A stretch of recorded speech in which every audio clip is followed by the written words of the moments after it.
A ver, ya la gente que después puede entrar. Entonces comenzamos. Y aquí yo tengo un archivo, ¿no?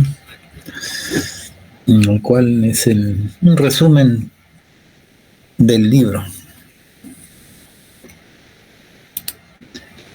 de Acosta.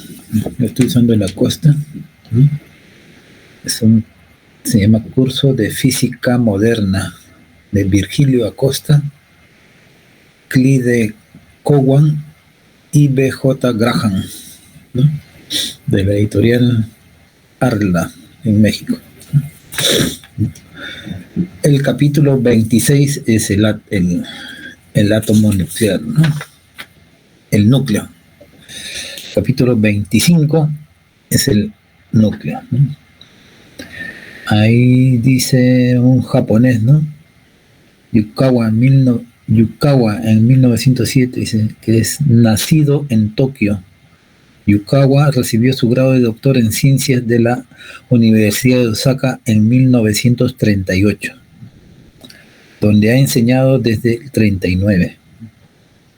Yukawa postuló un nuevo tipo de campo de fuerzas en un intento por explicar cómo se mantienen unidas las partículas en un núcleo atómico. Describió una partícula de masa intermedia, mesón, que servía como portadora de las fuerzas nucleares. La hipótesis fue confirmada posteriormente, revelando la existencia de diferentes tipos de mesones, cuya existencia había predicho. Por su trabajo sobre las fuerzas nucleares, recibió el Premio Nobel de Física en el 49. Bueno, más que nada en aquellos tiempos no se sabía si existía o no el núcleo, ¿no? En el 38 creo que ya, ¿no? Ya se sabía que el átomo era multicapas, dos electrones se formaban en multicapas, ¿no? Pero casi nada del núcleo, ¿no? Y todos los trabajos eran casi teóricos, ¿no? Y luego se hacían los experimentos, ¿no? Y hasta ahora creo que es así, ¿no? Primero siempre hay una teoría y luego se hace el experimento.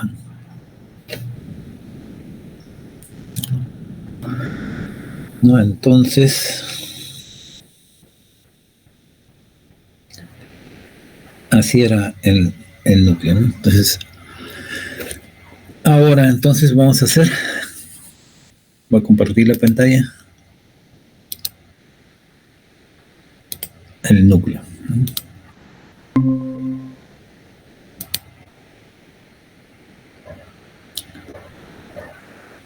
¿Se ve mi pantalla?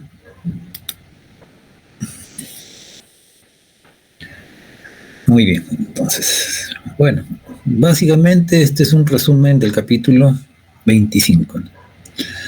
Hecho a mi manera, claro, ¿no? Cada uno de ustedes puede hacer su resumen a su manera, ¿no? Yo lo hago de esta manera. Pues en este capítulo tenemos, ¿no? Para nosotros es la semana 1, el núcleo, ¿no? El átomo en el punto 1.1 es el átomo nuclear, en el punto 1.2 va a ser las fuerzas nucleares, en el punto 1.3 algunas propiedades del núcleo, y en el punto 1.4 energía de amarre nuclear.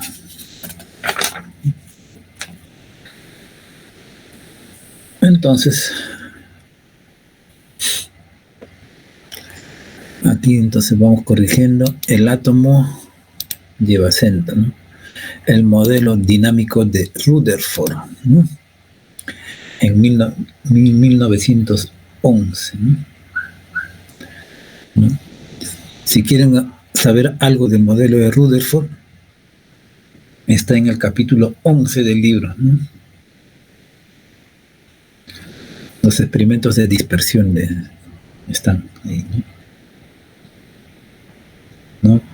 Que si tenemos tiempo podemos hacer un resumen de ese capítulo, ¿no?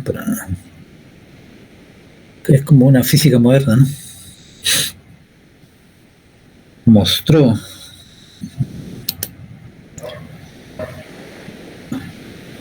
se mostró, es con acento, ¿no? Mostró con la mecánica clásica que el átomo estaba formado por un núcleo muy pequeño, aproximadamente 10 a la menos 14 de metro, de diámetro, ¿no? Y de electrones girando alrededor del núcleo. Si no, el electrón colapsaría en el núcleo por su atracción electrostática a grandes distancias. Como la masa se concentra en el núcleo, el átomo en su mayor parte vacía.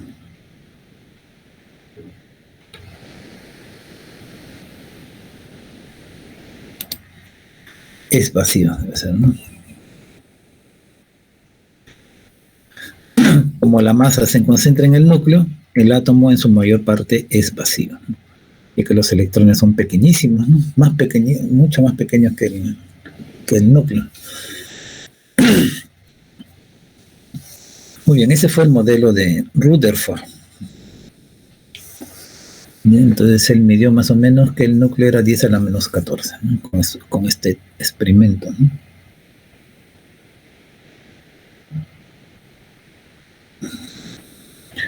El Bohr, en el modelo de Bohr se basó en los primeros conceptos de la teoría cuántica.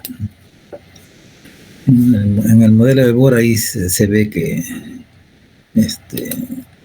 hay niveles, que los electrones están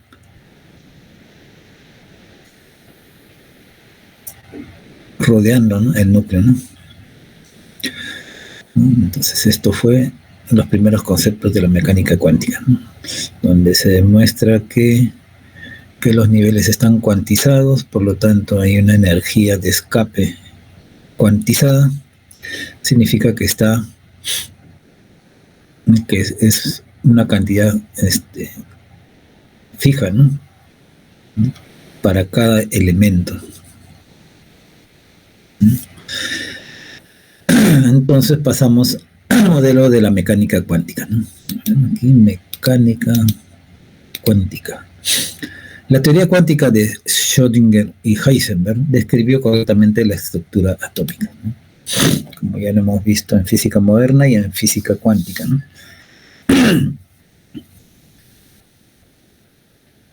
¿No? Incluso Schrödinger y Heisenberg hicieron, Schrödinger, ¿no?, más que nada hizo su ecuación diferencial, esa, ¿no?, la famosa ecuación diferencial de segundo grado, ¿no?, en donde ahí está el potencial, ¿no? Entonces, de acuerdo al potencial,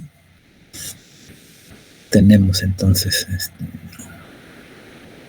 descrito los niveles de energía de los electrones. Y esto también se puede, a nivel atómico, ¿no?, lo que se hizo a nivel atómico con los electrones también se puede usar a nivel nuclear, ¿no?, porque la radiación que sale dentro del núcleo es una energía mucho más grande que la energía que salen de los electrones, ¿no?, cuando hay interacción con los electrones, ¿no? Por ejemplo, los rayos gamma, ¿no? Los rayos gamma, ¿de dónde salen? No se sabía en aquellos momentos, ¿no? Salen del núcleo, ¿no? ¿Y cómo salen esos electrones, ¿no?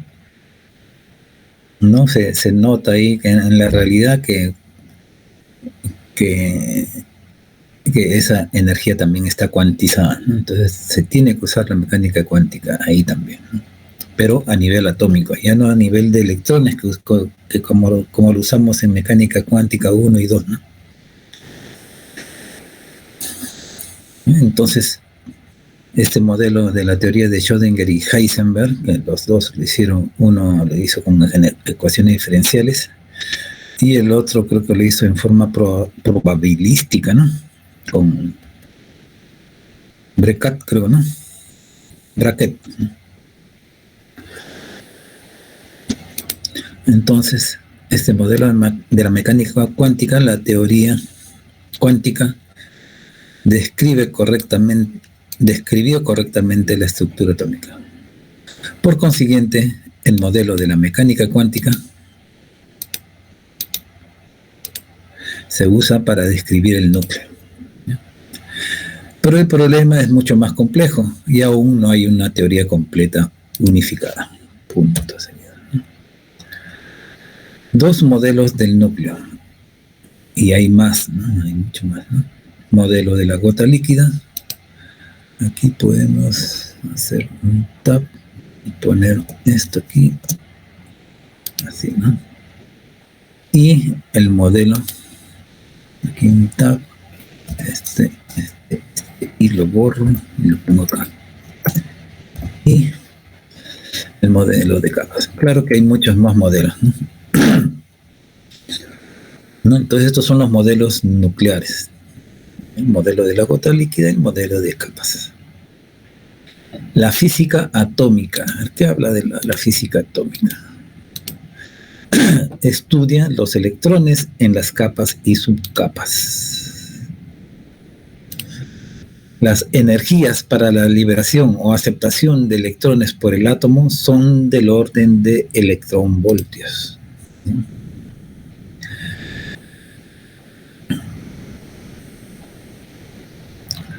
Por ejemplo, este es el ejemplo 1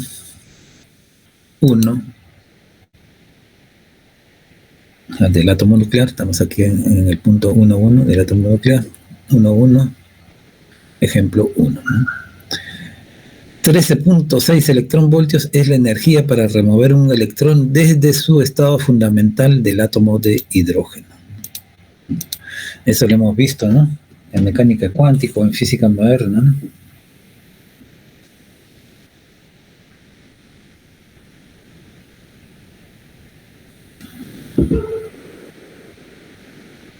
¿No? Es 13.6, ¿no? Del átomo de hidrógeno. Bueno, es el primer modelo que nosotros estudiamos, ¿no? Cuando hacemos cuántica, ¿no? Y casi todos sabemos que es 13.6 electronvoltios, ¿no?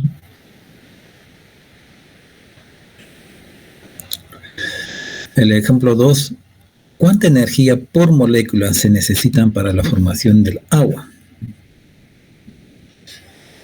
Solución. ¿Cuánta energía por molécula se necesita para la formación del agua, ¿no? Solución es el calor de formación del agua es 68,3 kilocalorías por mol, ¿no?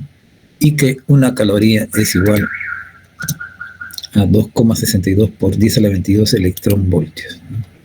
Y una mol de agua tiene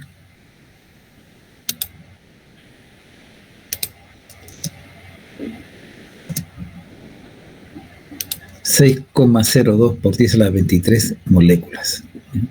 Esta es una información.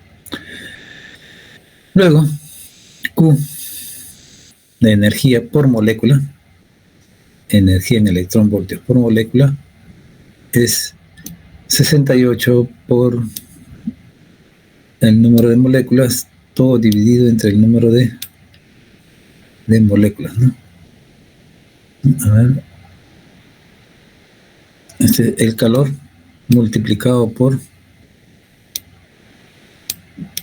la cantidad de energía en electronvoltios, todo dividido entre, en una mol, el número de moléculas, ¿no? Que da 2,97 electronvoltios por molécula. También la energía está en electronvoltios.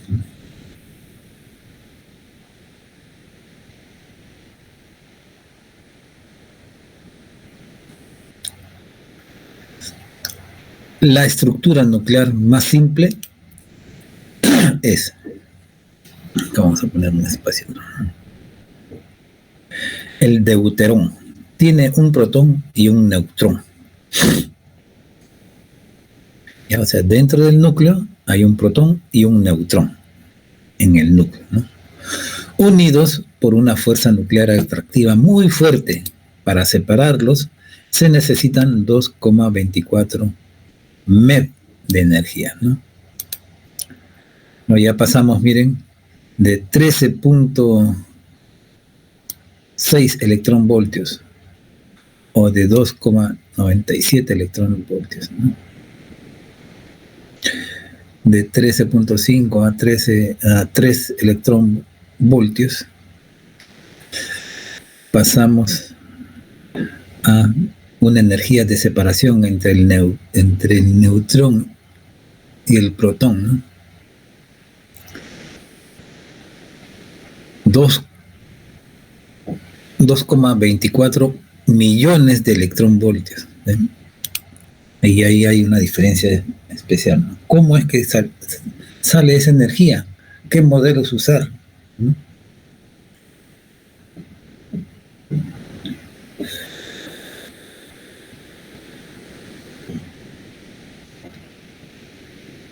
Entonces los investigadores se pusieron a pensar cómo se hace eso, ¿no? ¿Cómo sale tanta energía de un átomo? Al comienzo creían que era del átomo, ¿no? Pero en realidad salía del núcleo. Ya en el 40 y tantos ya se sabía que era del núcleo. ¿Qué pasa en la fisión? Fisión es juntar, ¿no? O separar, ¿no? En este caso es separar, ¿no? Fisión, entonces, es para separar el núcleo de uranio 235 en kriptón 89 y después a bario 144, se liberan 200 MeV. Miren, si para separar un neutrón con su protón era de 2 millones de electronvoltios, ahora pasó a 200 millones de electronvoltios. Eso es lo que hace la fisión. Eso quiere decir que al uranio 235 se le escapará, ¿no? O se romperá en dos. Puede ser, ¿no? El kriptón y el bario, ¿no?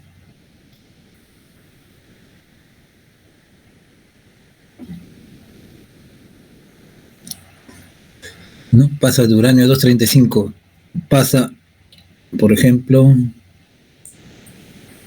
hacemos aquí física nuclear, la bombardeamos con una partícula, por ejemplo, el neutrón, ¿no? Con ese neutrón aquí, él se puede convertir en kriptón 89. Eso quiere decir que aquí ha habido una grande interacción entre el neutrón y el uranio se ha partido y se ha convertido en kriptón 89. Mira, ya tiene pocos protones, ¿no? Y luego también, ¿no? Se convierte en bario.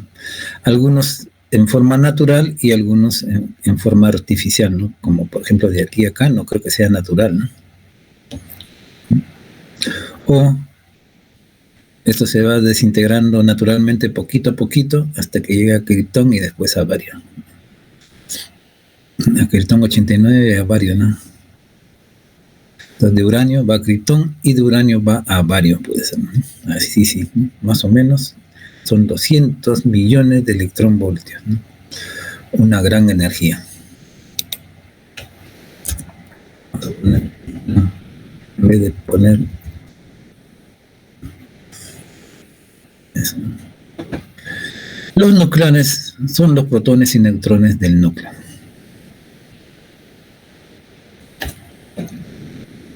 Esa es una definición. ¿Qué es un nucleón? Son los protones y neutrones del núcleo. Entonces, cuando hablamos de nucleón, nos estamos refiriendo a un protón o a un neutrón, ¿no? Los núclidos se representan de esta manera, ¿ya? Por ejemplo, este es el B, ¿no? El boro, creo que es, ¿no? O cualquier letra yo puse aquí, A, B, ¿no? A, entonces, es el número de nucleones. Z es el número de protones, llamado número atómico. Y N es el número de neutrones, o número neutrónico, ¿no? Aquí está mal escrito, ¿no? Neurótico, no, esto no está. Entonces Z es el número de protones, número atómico, N es el número de neutrones, número neutrónico, y A es el número de nucleones, es el número másico, la suma de los neutrones más los protones, ¿no?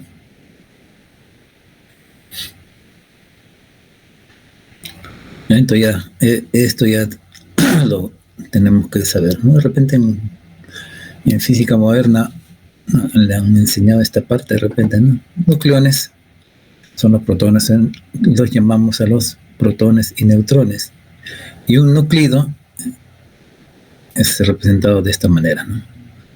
Por ejemplo, ¿no?, el núcleo del cloro, 35, 17, 18, ¿no? Entonces aquí ustedes, si suman 18 más 17, debe salir 35. Entonces, ¿qué hay? 17 protones. Y también hay 18 neutrones. Aquí es neutrones, ¿no? Por lo tanto, hay 35 nucleones, ¿no? O sea, la suma de los dos, ¿no?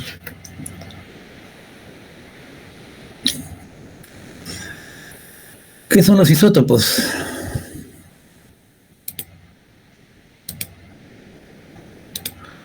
Son núcleos, los isótopos son núcleos con el mismo Z, o sea, con el mismo número de protones, pero con diferente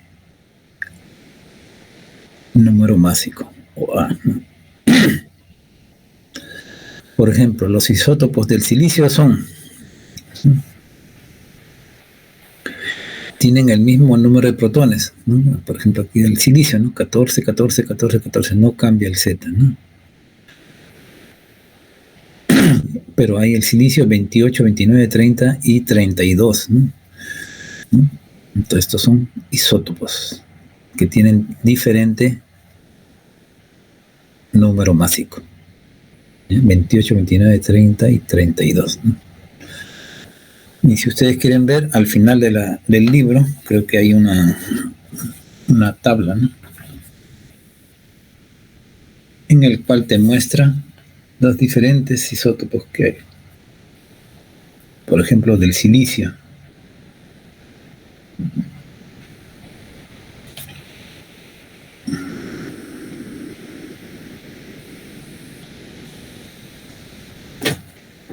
Del silicio 14, ¿no?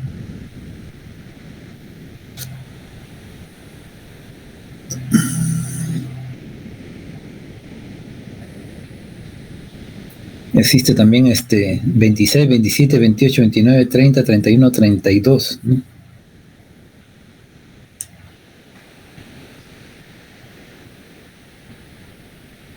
¿No? Aquí están en la página 480, ahí están casi todos los isótopos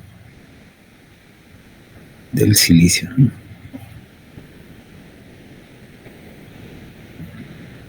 Acá en la tabla 6, ¿no?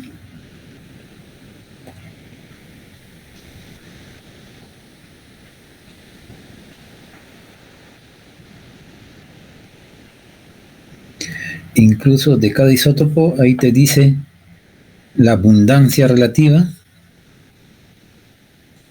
o tipo de decaimiento y vida media, ¿no? El tipo de decaimiento, por ejemplo, del silicio 26 es el beta más, ¿no? Del 27 también beta más, pero su vida media es 2 segundos y del 27 es 42 segundos. O su abundancia, el silicio 28 es más abundante que todos, ¿no? Tiene 92,21% de abundancia, ¿no?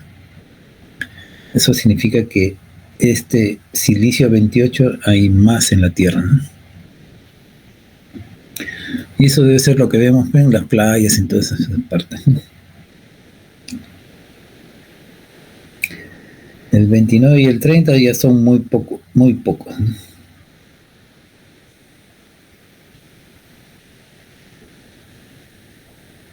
También hay el 31 y 32 emiten beta negativos, ¿no? y su vida media es de 2,6 horas, y el silicio 32 es de 700 años, ¿no?, en vida media.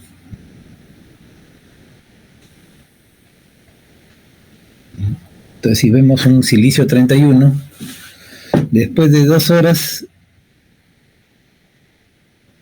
ya cambia, ¿no? Cambia, emite el beta negativo y se transforma en otro elemento, ¿no?, en otro isótopo. Se puede transformar en otro elemento.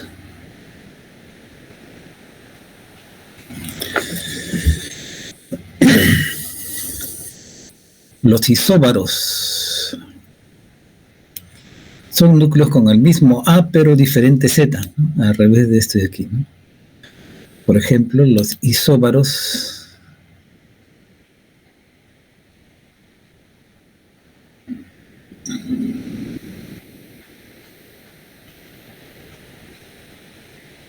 del oxígeno son estos dos, ¿no?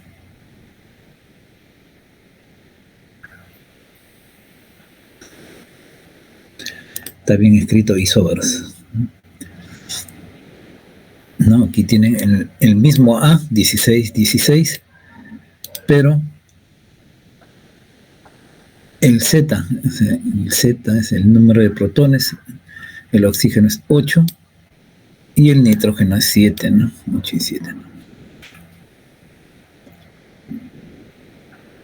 Entonces tiene el número másico 16, 16, pero el número de neutrones en el oxígeno es 8 y en el otro es 7. Estos son los isóbaros.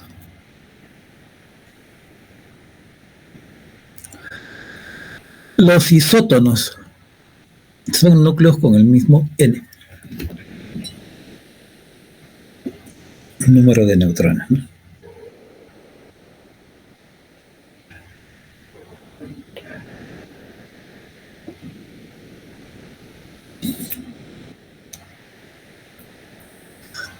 Por ejemplo, estamos bien, ¿no? 1, 2, 3, 4, 5. Isótomos son núcleos con el mismo N. Algunos isótonos son, ¿no?, el mismo N, o sea, el mismo número de neutrones, 8, 8, 8 neutrones, ¿no? Y estos son, ¿no?, el carbono, el nitrógeno y el oxígeno, ¿no?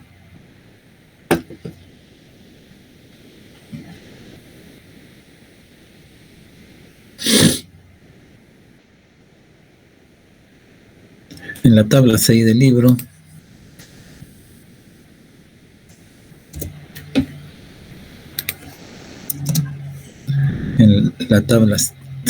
del libro todos los nucleidos de la tabla 6 tienen isótopos. Aquí falta una coma y esta T es pequeñita.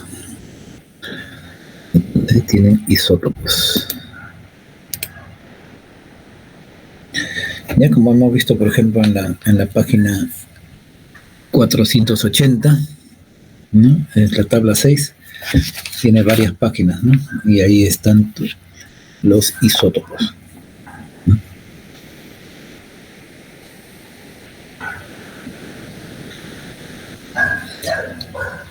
Tienen el mismo Z, pero diferentes A's, ¿no?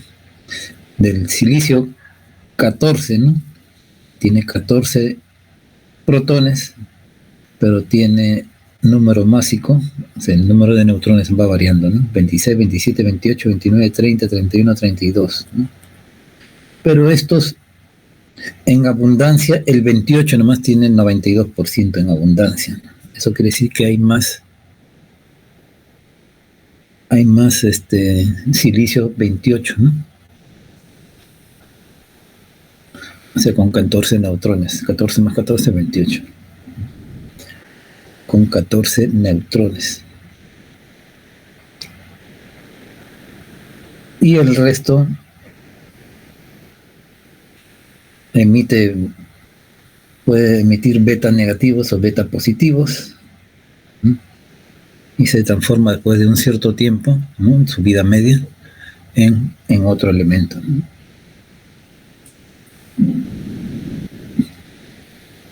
O de repente otro isótopo, ¿no?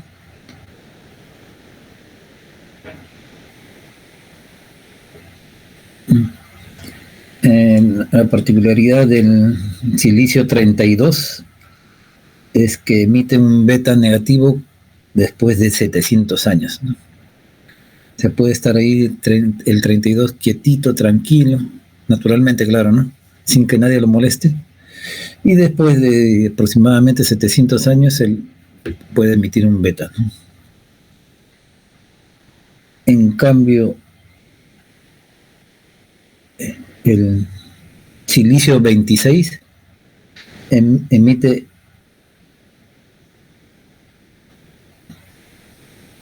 un beta positivo cada 2 segundos. O sea, si tenemos un montón de silicio 26, está emitiendo beta, ¿no? Se está irradiando. No, ahí en la tabla dice, ¿no?, emite un beta con una vida media de 2 segundos.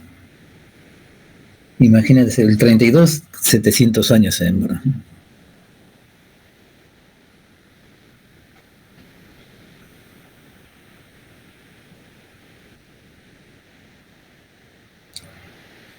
Después de 2 segundos también se transforma en otro elemento o en otro isótopo, ¿no?, o isótono, ¿no?, que puede de repente ser más activo o menos activo, ¿no?, dependiendo qué es lo que pasa, ¿no? Ya se transforma en otra cosa, entonces ya tenemos que estudiar la otra parte, ¿no?, el otro elemento, cómo se comporta, ¿no? Entonces, muchachos, estamos irradiándonos por todos lados, ¿no? Hasta el silicio nos irradia, ¿no? El silicio es bien abundante en la Tierra, ¿no?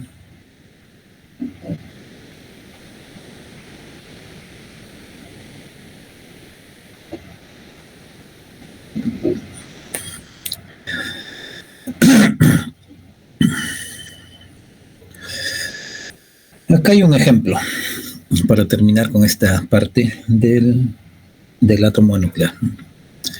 El núclido cloro 17 tiene 9 isótopos. Entonces nos vamos a la tabla y buscamos el cloro 17, ¿no? 17 cloro, página 481. Pónganse todos en la página 481, ¿no? Y vamos a ver, aquí justo aquí lo puse, ¿no? Entonces ya, si quieren, solamente lo ven de acá.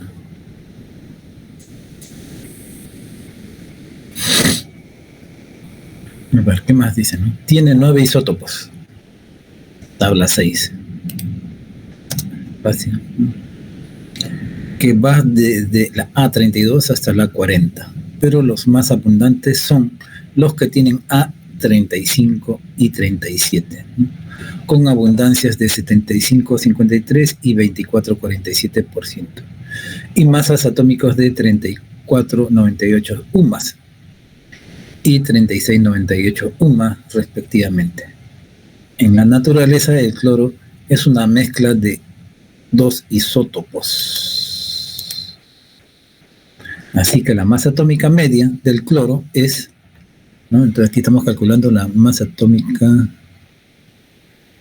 media del cloro, ¿no? Su abundancia 75,3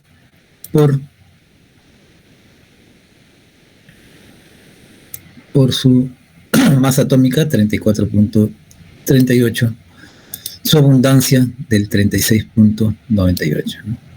Entonces son dos cloros que son más abundantes, por lo que la masa atómica media, ¿no?, que encontramos en la naturaleza, ¿no?, aquí sumamos los porcentajes que hay, sale 35,46 UMAS, ¿no?, unidad de masa atómica, ¿no? Se conoce como peso atómico del cloro, ¿no? Entonces este sería el peso atómico del cloro, ¿no? Entonces se calcula con las abundancias que hay, ¿no? Por ejemplo, aquí uní, ¿no? Entonces aquí es Z. En la página 481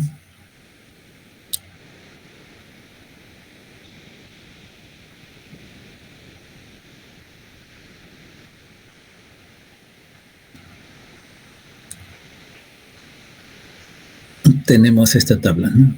Aquí está Z17. ¿Quién es? El cloro, ¿no? Símbolo del elemento. Y aquí están sus masas atómicas, 32, 33 hasta 40, ¿no? Y estas son sus masas, unidades de masa atómica de cada uno de ellos, ¿no? Esto ya los químicos se encargaron de hacer esto, ¿no? ¿No? Pero ustedes ven aquí que el 32 emite beta en menos de un segundo, ¿no? Beta positivos, ¿no? El 33 beta positivos en 2.5 segundos. El 34 en 1.5 segundos, ¿no? Eso quiere decir que esto va cambiando, ¿no? A medida que pasa el tiempo, entonces va emitiendo este beta menos y el cloro ya no es cloro, se convierte en otra cosa, ¿no? Aquí tiene una abundancia de 75.53 en el cloro 35. Y el cloro 37 también tiene una abundancia de 24, por eso hemos sacado. El resto debe ser ínfimo, ¿no? El resto de los elementos de aquí, de los isótopos, debe ser ínfima en abundancia, de abundancia en la Tierra.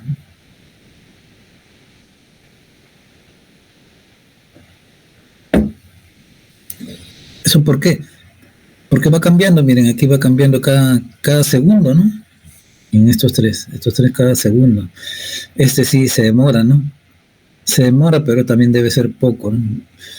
En 3 por 10 a las 5 años sigue emitiendo beta negativos este de aquí. Así que este cloro 36 es peligroso, ¿no?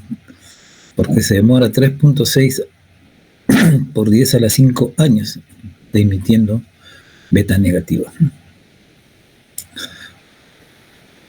Esa es su vida media. Entonces, si es que ahí tenemos un montón de cloro 36, él seguro que está emitiendo. Ahora, hay que estudiar si es que el beta negativo nos hace daño o no, ¿no? Eso lo vamos a ver más adelante, ¿no? El cloro 37 tiene una abundancia de 24.47. El 38 ya emite negativos, ¿no? Beta negativo 39 y 40. Pero también tiene una vida media de minutos, ¿no? El más es 1.4 minutos. 37 minutos, el 38, 55 minutos, el 39 y 1.4 minutos el 40. O sea que estos se desintegran, ¿no? En este tiempo, ¿no? Y van cambiando de elemento, ¿no?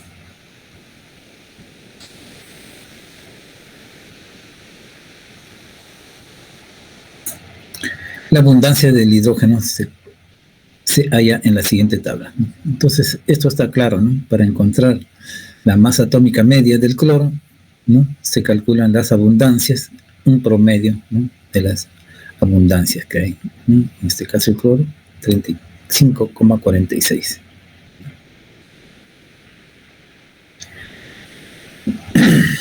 Ejemplo 1.18. ¿Dónde está el núcleo?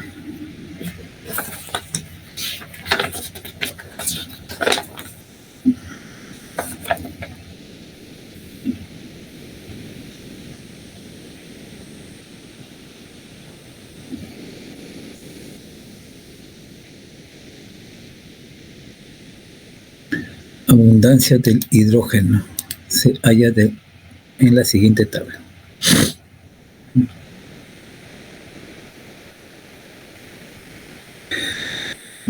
Entonces el hidrógeno es el elemento más abundante en la Tierra, ¿no?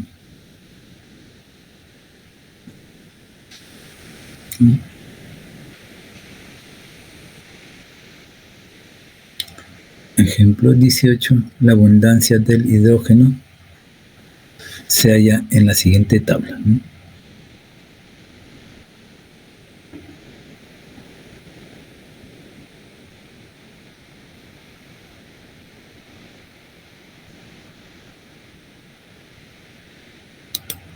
Vamos a poner aquí entre paréntesis elemento más abundante.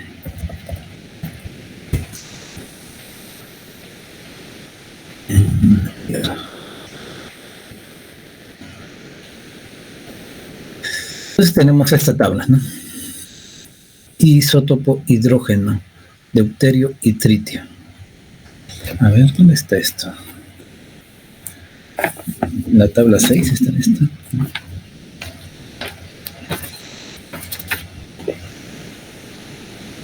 Sí, también está en la tabla 6 esto, ¿no?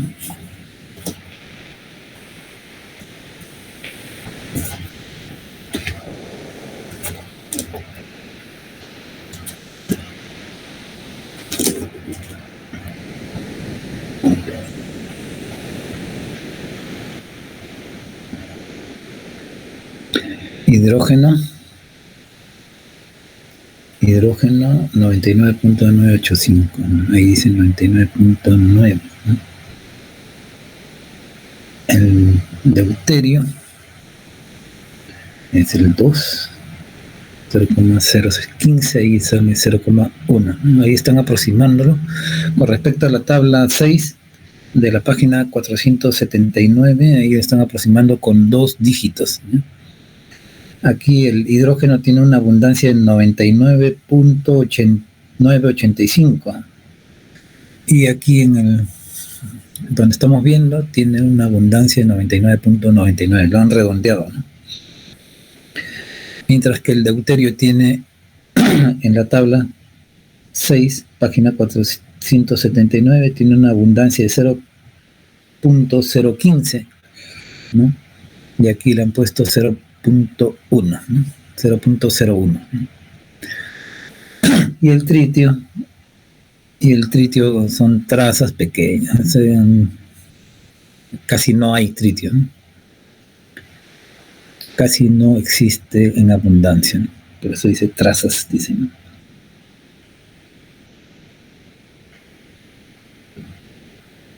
Pero él en la tabla 6, en la página 479, él dice que emite beta negativos cada 12 años, ¿no? Aproximadamente.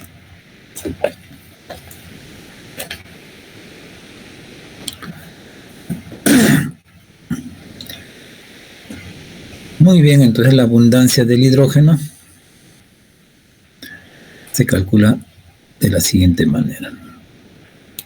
Entonces esto lo podemos bajar un poco también para que todo quede chéverengue. Este y este también vamos a bajar un poco.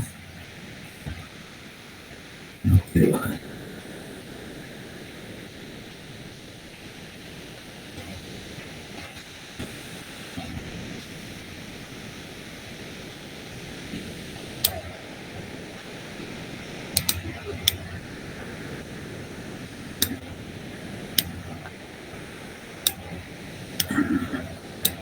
Que no quiere moverse esto. Aquí se queda ahí también.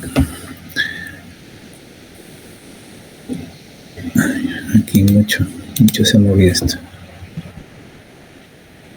Ahora sí. La masa atómica del hidrógeno, también hidrógeno así, tiene acento el hidrógeno. Hidrógeno tiene acento, ¿no? Entonces 99,99 por la masa atómica del hidrógeno, en este caso es este de aquí, ¿no? 78, 007825, aquí 0078, más 0,1 por 2,0141, ¿no? Este de aquí, 0,0141, aquí 0,2. Si quiere más precisión, sale con este 0,2. Si no, agarramos cuatro cifras significativas nada más, ¿no? Y así que aquí sumamos las abundancias, 99,9 más 0,01, sale 1,0079 UMAS. Unidades de masa atómica, ¿no? Entonces aquí pues, hemos calculado la masa atómica media. Y aquí hemos calculado la masa atómica media del cloro, la masa atómica media del hidrógeno, que es el más abundante aquí en esta Tierra, llamada Tierra, en este planeta llamado Tierra. A ver, ¿qué son fuerzas nucleares? Bueno, ahora entramos al punto 1.2.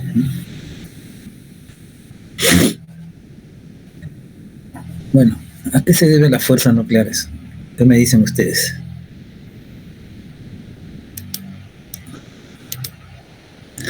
¿Cuántos gatos tenemos aquí? 4 nomás. El resto está chambeando. 1, 2, 3, 4.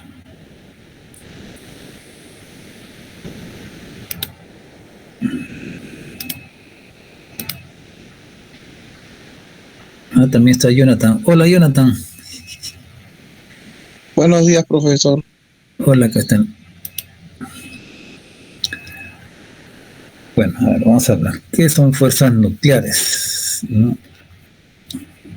Tenemos entonces aquí, según la ley de Coulomb, ahí uno se puede imaginar que los protones, ¿no? Los protones son los que hacen las fuerzas nucleares, ¿no? Porque los protones tienen carga positiva, ¿no? ¿Cómo es que ellos se están uniendo? ¿No? Como que se meten en todos ese protón se mete en ese núcleo tan pequeño, 10 a la menos 14, ¿no?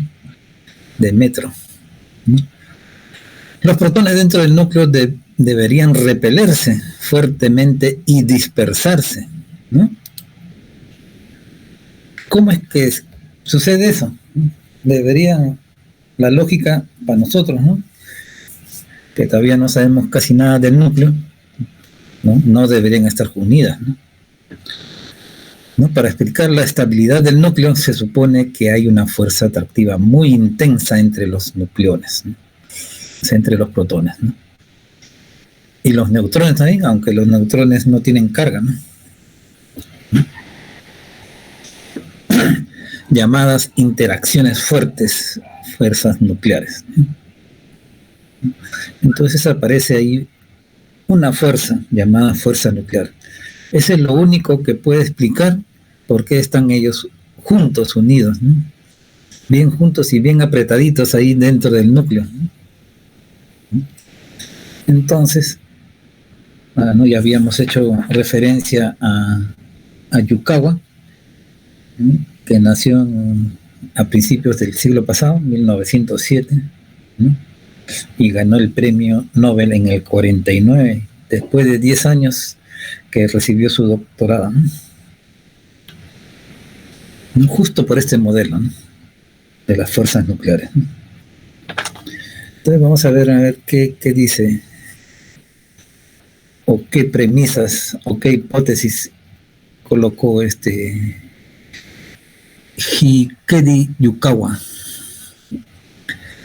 Él postuló en el 35, dio 4 características de estas fuerzas fuertes, postulándole la existencia de una partícula llamada pión, que explica la existencia de esta fuerza, con masa en reposo de 270 ME. ¿Qué es esto? ME, ¿qué es? Masa del electrón, será, ¿no? 270 veces la masa del electrón, ¿no? Miren, ni por aquí se me hubiese ocurrido eso a mí tampoco, ¿no? En 1935 él creo que hizo su tesis de doctorado ahí, ¿no? Su tesis de doctorado en el 38 lo sacó, ¿no? O sea, en el 35 él ya estaba pensando en eso, ¿no? En el 38 sacó su doctorado, ¿no? Entonces debe ser la base de su tesis de doctorado, eso, ¿no?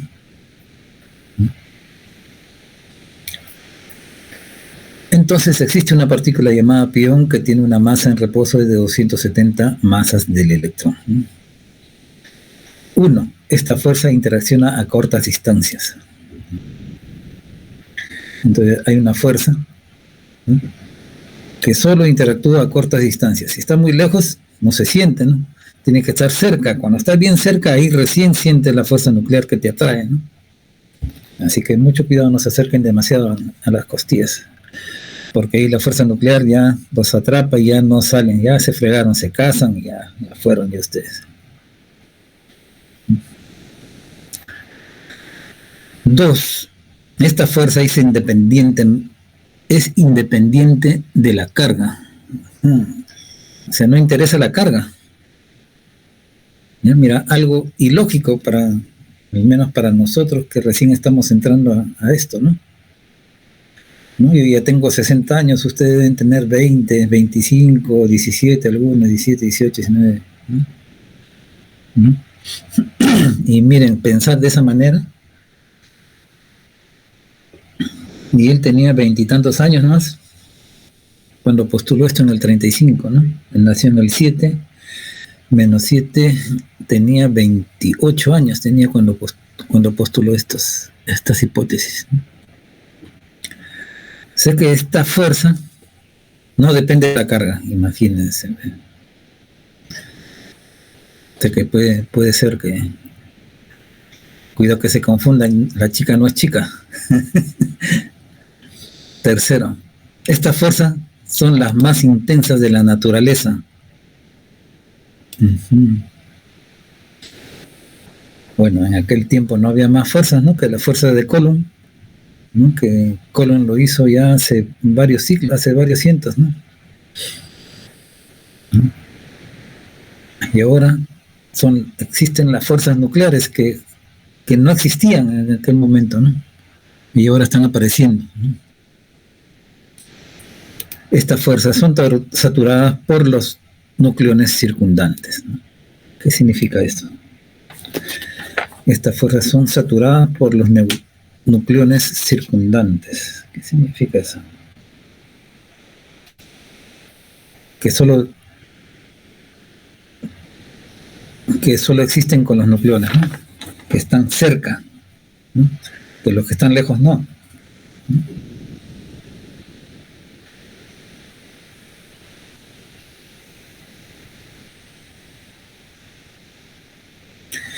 Estas fuerzas son rápidamente saturadas, entonces.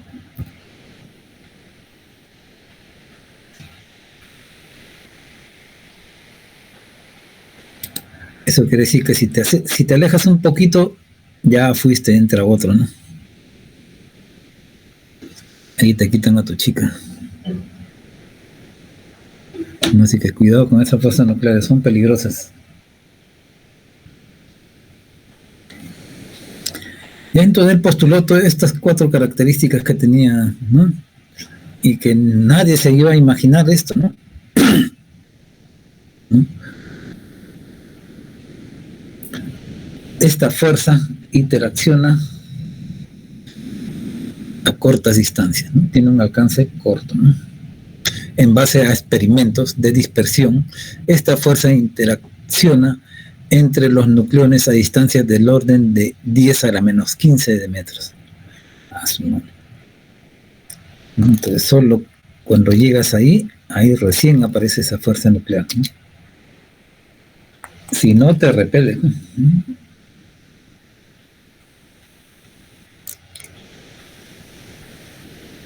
Por ejemplo, ¿no?, el primer ejemplo de esta parte de las fuerzas nucleares, ¿no?, si un núcleo es bombardeado por un protón,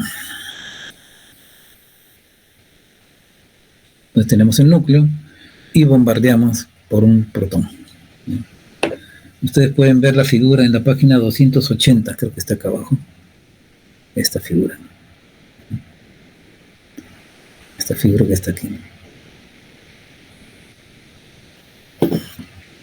Si un núcleo es bombardeado por protones y si el alcance de las fuerzas nucleares es del mismo orden de magnitud que las fuerzas repulsivas de Coulomb, no importa cuán cerca del núcleo lleguen, los protones serán afectados por ambos tipos de fuerza y la distribución de protones dispersados será diferente de la correspondiente a una dispersión pura de Coulomb. Entonces, en un experimento, ahí alguien se da cuenta, ¿no?, de que existe otra fuerza. Por eso es que entonces él seguro, Yakuba seguro vio ese experimento, ¿no?, y se dio cuenta de eso, ¿no? Que al acercarse mucho aparece otra fuerza, ¿no? Al acercarse en ese orden 10 a la menos 15, ¿no? 10 a la menos 15, aparece otra fuerza, ¿no? Y casi idéntica a la fuerza de Coulomb, porque, ¿no?, a medida que se va acercando, la fuerza de Coulomb sube, ¿no? Sube, y ya está a la par, ¿no? Entonces primero hay una fuerza atractiva y luego una fuerza repulsiva, ¿no? Eso es lo que explica acá, ¿no? Cuando alguien se acerca, la fuerza es pequeña, ¿no? Este es potencial, ¿no?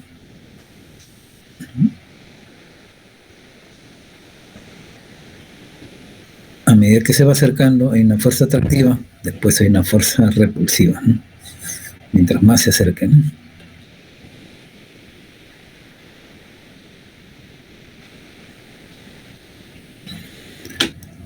Entonces ahí justo aparece una fuerza nuclear, ¿no?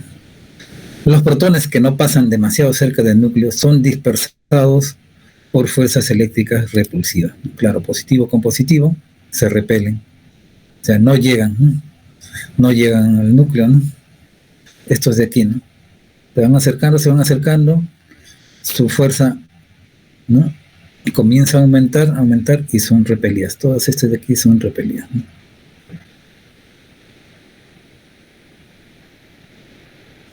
Estamos al revés, ¿no?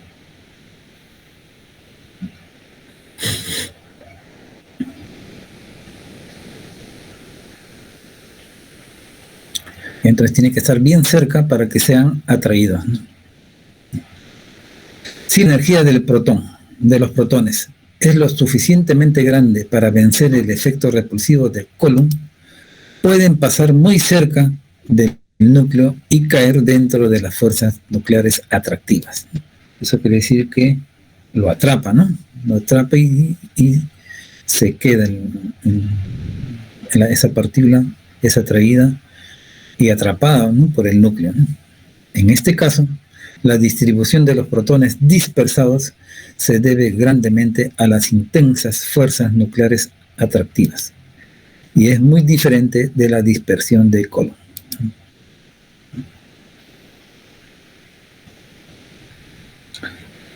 ¿Ya? Porque, a ver, nosotros disparamos un núcleo y él rebota, ¿no? Rebota en forma colombiana, ¿no?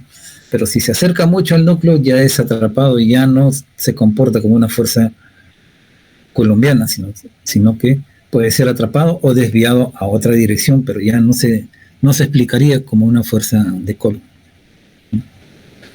En aquellos momentos seguro se sabe la trayectoria de ellos, ¿no?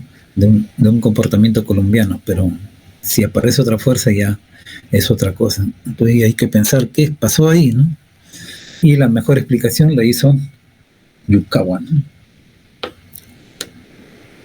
Hay evidencia que a distancias extremadamente cortas, 0,5 fermis, un fermi es igual a 10 a la menos 15 metros, ya. Un fermi es 10 a la menos 15 metros, ¿no?, el tamaño del núcleo, ¿no? Medio fermi sería más pequeño que el núcleo, o sea, ya entró el núcleo, ¿no? Los nucleones se repelen entre sí.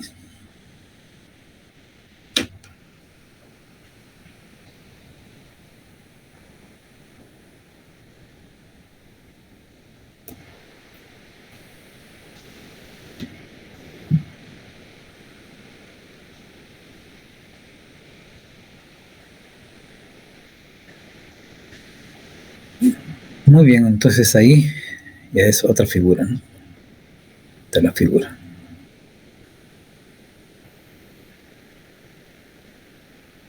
Entonces esta distancia es RP. Ejemplo 2. La figura 2, este de aquí, que está en el libro, está en la página 281.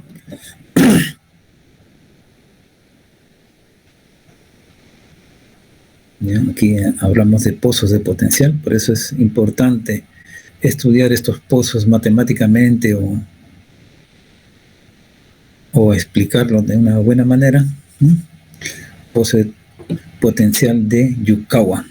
Yukawa hizo este pozo, lo habrá resuelto matemáticamente, no sé, no he leído el trabajo de Yukawa, ¿no? Pero vamos a ver qué dice acá. La figura 2 muestra un protón que se acerca a un núcleo.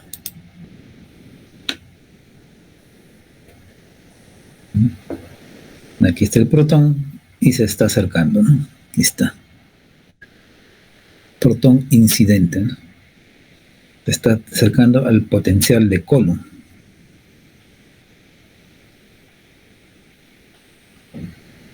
Aquí se está acercando, ¿no?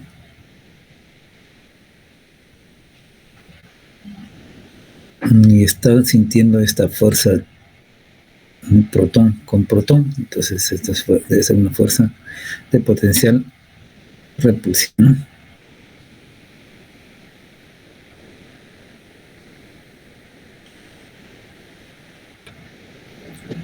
Cuando el protón está muy lejos del núcleo, su energía total es cinética. O sea, cuando está por aquí, más atrás, ¿no? Más atrás, que no siente nada de Coulomb, entonces por aquí es puramente su energía es cinética, ¿no? No interacciona mucho con el potencial porque está muy lejos, ¿no? Acuérdense que el potencial de Coulomb es inversamente la distancia al cuadrado, ¿no?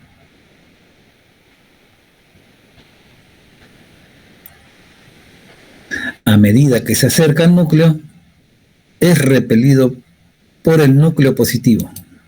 Eso tiene lógica porque el núcleo es positivo y el protón también es positivo, ¿no?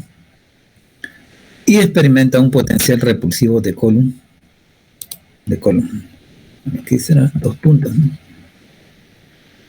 Y aquí hay que bajarlo porque para que aparezca esto, ¿no? Bueno, en aquel tiempo no tenía las ecuaciones, ahora sí de repente lo convierto en ecuaciones esta parte, ¿no?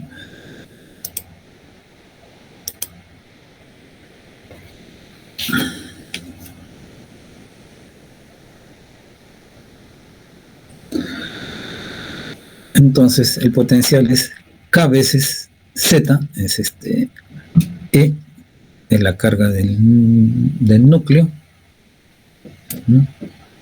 K es la constante de Coulomb, Z es el número de protones del núcleo y E es la carga, ¿no? En este caso es la carga del electrón, ¿no? Al cuadrado porque se multiplica, ¿no? por el protón y por el núcleo, ¿no? Todo dividido entre R. Este es potencial. Entonces,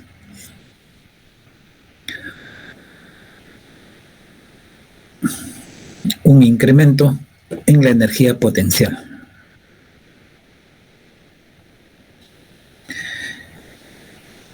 Existe un decremento en energía cinética.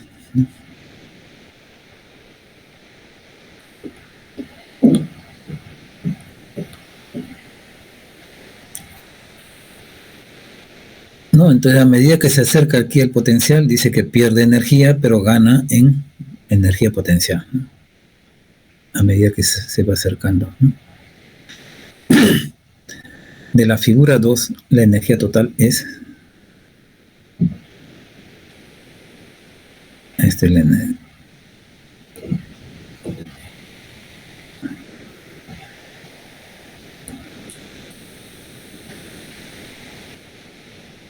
la energía total es, ¿dónde estás?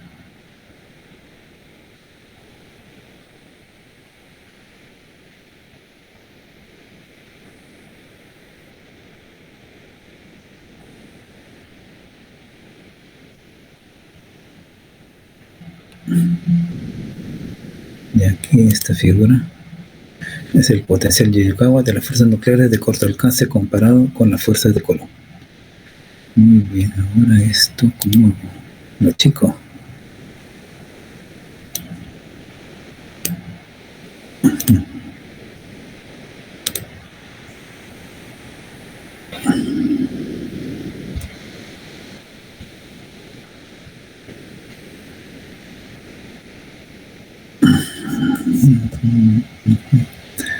Aquí vamos a ponerle negrita. Y este vamos a agrandarlo un poco hasta aquí. Ya está.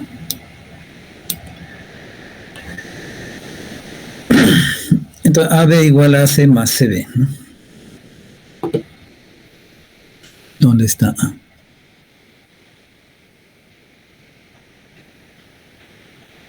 AB, no, aquí está. Este es energía potencial y esta es energía cinética, ¿no? Entonces AB igual a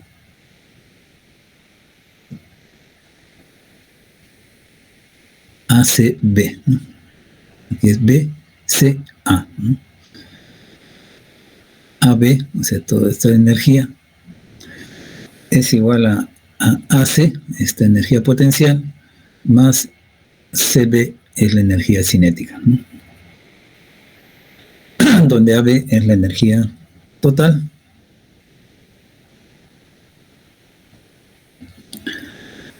A ver, esto de aquí tiene que estar en el medio, ¿no? A ver, esto en el medio. Acá. Donde aquí, estos dos de aquí ya hay que ponerlo con un tap. Dice doble tap.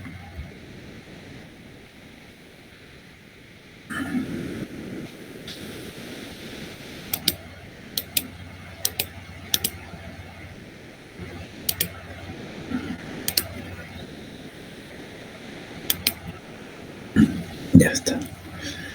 Es la energía total. CB igual a KE, energía cinética. Bueno, aquí seguro es del inglés, ¿no?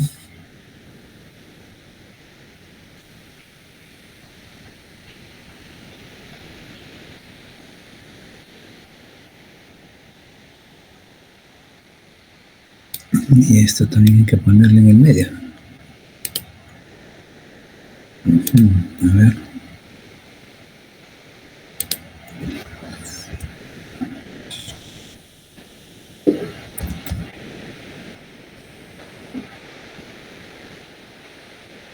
Esto no lo puedo colocar en el medio. Oh. Listo.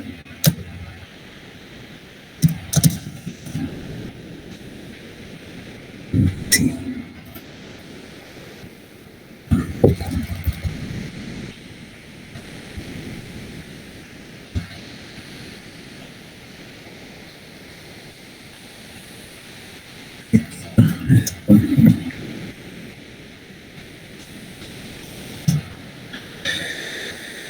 Bueno, entonces AC es la energía potencial, eso quiere decir que es KZ E cuadrado sobre R, ¿no? Y como la curva muestra, ¿no?, que la derivada con respecto a R es menor que cero,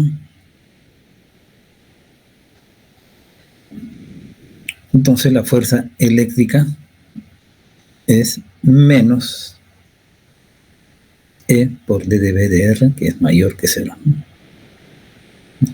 El potencial por la carga de la fuerza eléctrica, ¿no? Entonces es repulsiva. Ahí está. Está demostrado entonces que la fuerza es AC es repulsiva, potencial.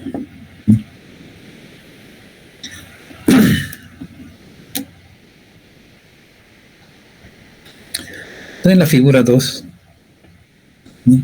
la energía total del protón incidente es menor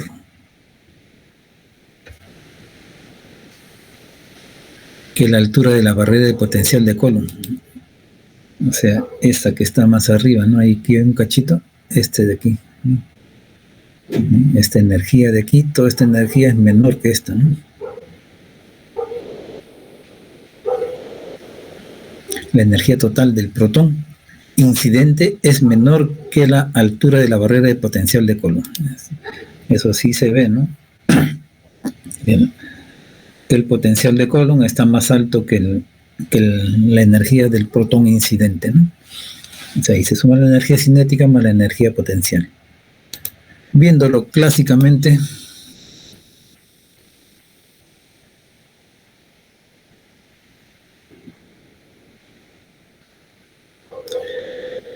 cuando el protón alcanza la posición B, o sea, aquí,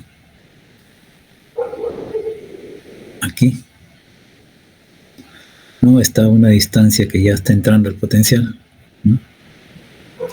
Y la energía cinética iguala a la energía potencial, chocará clásicamente y rebotará, incapaz de penetrar la barrera para ser atraído por las fuerzas nucleares. Entonces este protón, ¿no? Con esta energía, ¿no? Al llegar acá va a chocar, ¿no? Va a chocar y va a ser repelido, ¿no? Y no puede pasar este potencial, no puede pasar acá adentro. Una vez que entra acá ya es tragado por el núcleo, ¿no? Eso es lo que dice este parágrafo. Visto clásicamente, claro, ¿no? Ahí todavía no hemos visto nada de cuántica, ¿no?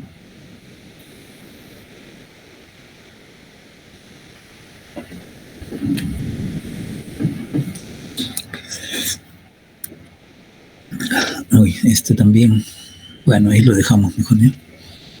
La mecánica cuántica explica por medio del efecto túnel, ¿no? Cómo el protón se aproxima.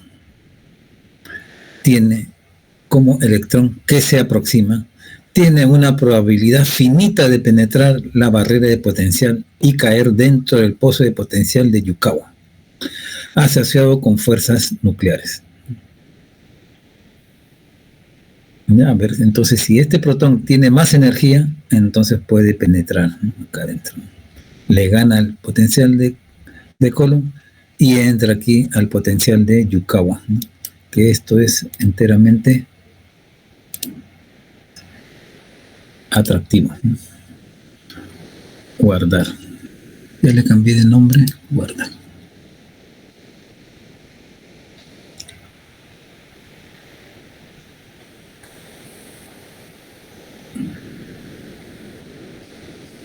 Asociado a fuerzas nucleares.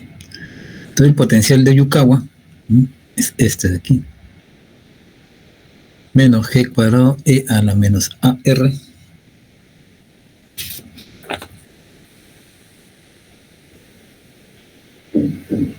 Este es el pozo de potencial de Yukawa. Entre paréntesis lo voy a poner D, ¿no?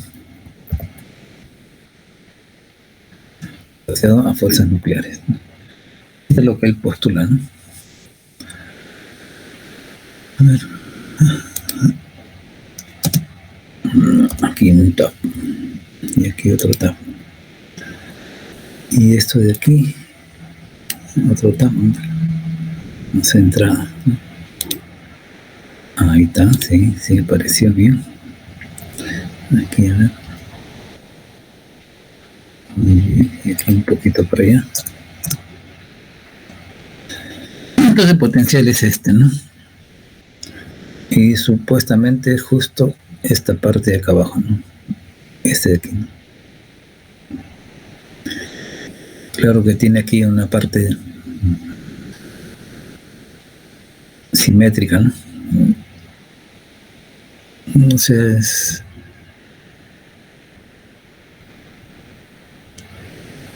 esta distancia es R, ¿no? Entonces estamos en un espacio en coordenadas esféricas, ¿no? Por eso es que es así simétrico. Entonces donde A que está aquí, ¿no?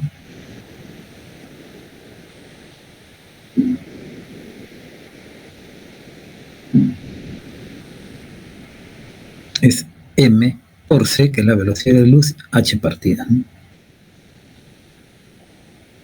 Y m es la masa del protón. Y g es una constante relacionada con el núcleo, ¿no? Muy bien, entonces él hace este potencial, el potencial de Yukawa. Miren, esto podría ser una tesis si es que lo resolvemos matemáticamente, aunque él de repente ya lo hizo, ¿no? Pero si obtenemos resultados ya es una tesis esto.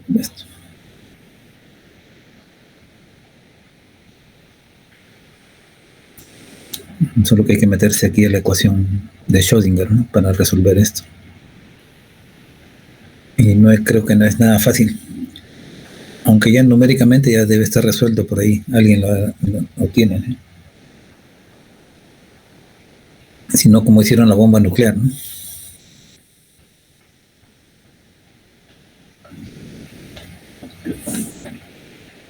En aquel tiempo esa solución debe ser secreto, ultra secreto debe ser. Bueno, entonces este es el famoso potencial de Yukawa que genera las fuerzas nucleares, ¿no? Entonces, para explicar todo esto ya es un modelo matemático, ¿no? Pero cuando ya pasa, el protón ya pasa esta barrera de Coulomb, aquí ya aparecen las fuerzas nucleares, ¿no?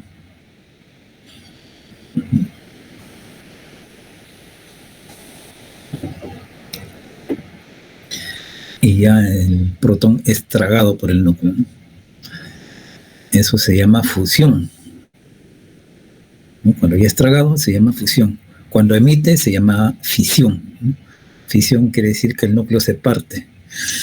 A alguien le excita y revienta, ¿no? Mejor dicho, el núcleo se excita por el protón que entra y puede reventar, ¿no? Porque está casi inestable de repente, ¿no? Pero tiene que entrar una energía, dicho, ¿no?, una energía precisa, ¿no?, cuánticamente precisa, y él se revienta de una manera especial también, ¿no? O si no es tragado, pero él está ahí excitado, queriendo reventar, queriendo emitir algo, ¿no?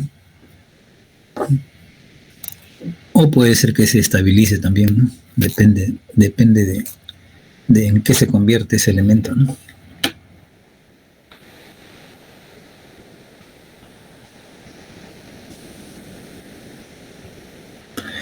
Esta fuerza, dice, es independiente de la carga, dice, ¿no? Bueno, aquí estamos entonces viendo estas cuatro propiedades, ¿no? La fuerza es independiente de la carga, ¿no?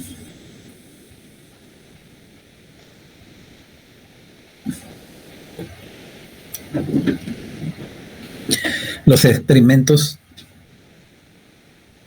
han mostrado que la interacción entre dos nucleones es independiente de la carga. Bueno, a ese nivel, ¿no? A ese nivel de cuando ya supera el potencial de Coulomb, ¿no?, con un alto grado de exactitud, ¿no? Las interacciones entre las fuerzas nucleares, entre protones, con neutrones y neutrones y protones con protones son las mismas, ¿no?, excluyendo las fuerzas de Coulomb, ¿no?, porque ya pasó esa barrera, ¿no? Así que ya saben, ¿no?, esas fuerzas nucleares son independientes de la carga, ¿no?, porque aparecen, ¿no?, incluso cuando se chocan neutrones, ¿no?, aparece esa fuerza, esa misma fuerza.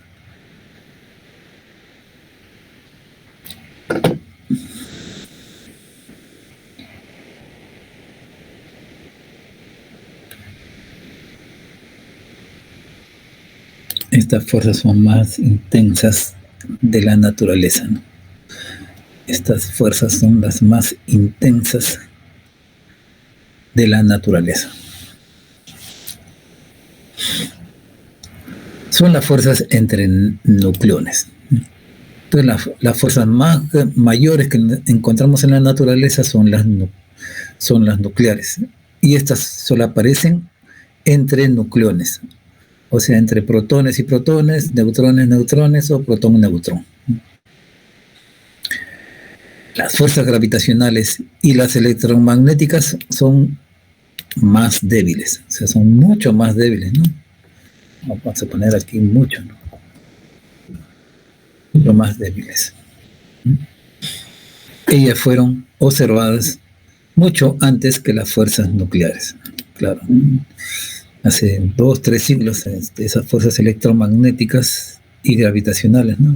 Las gravitacionales por Coulomb y las electromagnéticas por Gauss, ¿no?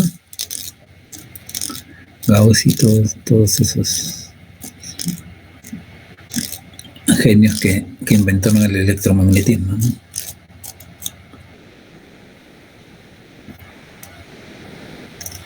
Debido a que son asociadas a cuerpos macroscópicos entre planetas y cargas eléctricas respectivamente, ¿no? Y ahora los nucleones son bien pequeñísimos, ¿no? Tienen el orden de 10 a la menos 15, hasta menos de 10 a la menos 15, ¿no? Entonces ya sabemos, estas fuerzas son mucho mayores que las estudiadas de otras, ¿no? Estas fuerzas gravitacionales y electromagnéticas, ¿no? Entonces hay fuerzas nucleares, fuerzas electromagnéticas, fuerzas gravitacionales, y la más fuerte es la entre los nucleones, ¿no? Que los nucleones son muy pequeñísimas comparadas con las fuerzas gravitacionales y electromagnéticas, ¿no? 4. Esta fuerza son saturadas por los nucleones circundantes. ¿Qué quiere decir eso? Vamos a ver qué quiere decir eso.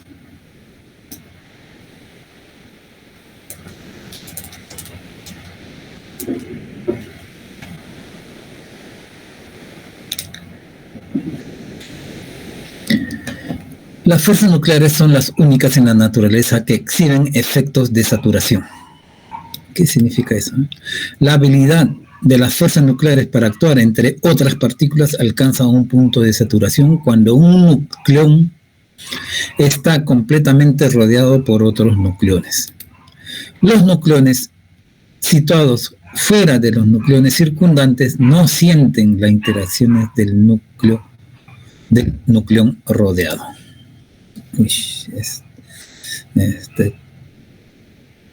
Miren, esta máquina está pensando, ¿por qué está tan lenta?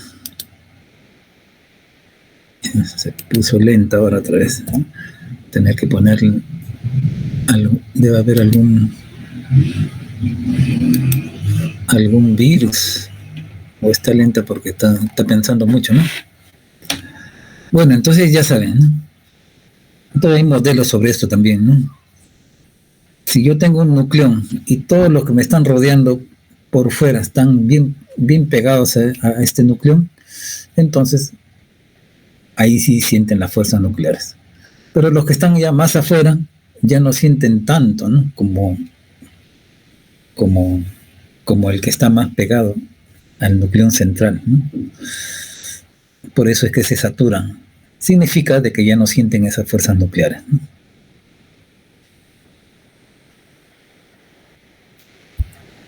¿Ya? Y debe haber modelos sobre eso, ¿no? Bueno, en este capítulo no es, será en el otro capítulo, modelos del núcleo. En el otro capítulo se habla de modelos. Ah, sí, ahí están.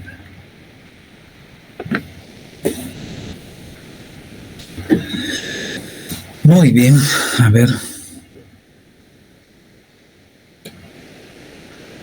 Algunas propiedades del núcleo. Paramos un ratito para